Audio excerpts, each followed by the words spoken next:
this is about opening the chest, starting to get some strength in these upper back muscles that are going to help with your posture over time.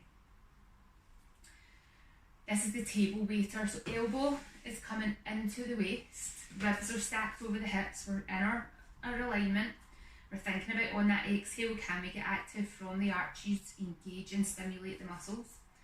And then as we are moving the arm out, we're moving it out to the side, we want to think about this upper arm bone turning out so that we're not moving primarily from the elbow. We want the whole upper arm. That'll open the shoulder joint at the front, close it off at the back to work these muscles at the back of the body.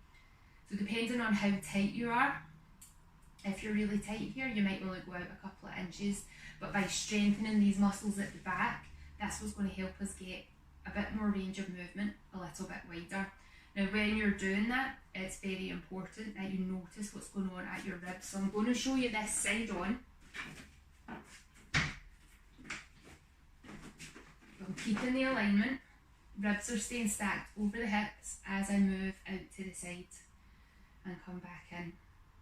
It can be really common for people to push their chest out and come into that back bend, and that's not what we're looking for here. We're going out wide and back in, and what that's going to do is work these muscles across the upper back of the shoulders. It's drawing the shoulder blades a little bit closer to the spine, so it's working these muscles all around that shoulder blade.